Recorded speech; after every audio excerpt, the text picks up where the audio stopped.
in general on my opening comment yesterday, which is on my statement, I think it's on page 6, where I indicated that as the police are investigating and we analyze information that is presented and evidence before us, a certain picture or a particular trend emerges.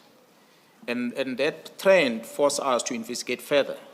So as we investigate further, we begin to see a certain trend that we pick up that is involved in that criminal investigation we are conducting. Once we see that picture, then in this case, the picture that we see that seems to undermine the administration of justice in the Republic, it is for that reason that we then are in this state here before the Commission to try and explain the picture that we've been seeing, so that one doesn't wonder or question, why do we jump to that specific politician? It is due to this analysis and investigation that we are conducting that brings us to these individuals, so that we can flag and see for the Commission to assist us whether our conclusion is it justified or not.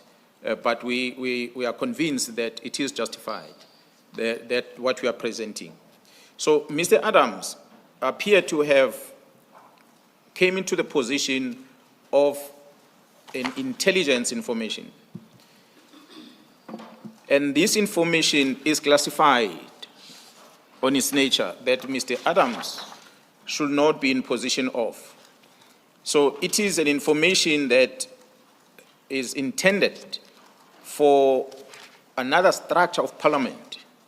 If it comes to his position and as a lawmaker, as a person who is serving in Parliament, he ought to know that when I'm in possession of information from crime intelligence that is classified, it must be handed over to the Joint Standing Committee of Intelligence so that it can be interrogated, regardless of the status of that information. So that is expectation that one has towards a lawmaker, such as Mr. Fadiel Adams, who is currently serving in Parliament. Because this classified information we are referring to here, it's involving personal information of individuals that is deposited at crime intelligence or extracted by crime intelligence when the crime intelligence is conducting the vetting process for security clearance for individuals. It's a very sensitive information because it digs deeper to your personal information, your relatives, your criminal records, and everything that the state wants to test in order to confirm whether you qualify to be given a security clearance certificate or not.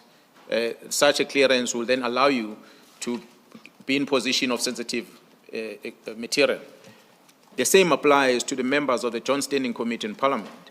It is only those members of Joint Standing Committee in Parliament that are vetted, and their information is in the disposal of this intelligence structure. And once they pass that vetting, certificates are issued to them. And that is the entry for those politicians to become members of the Joint Standing Committee. It is not open for everyone. So Mr. Adam, unfortunately, does not serve in the Joint Standing Committee. I do not know what is the reason that he is not part of the Joint Standing Committee. Perhaps that he might be able to answer himself.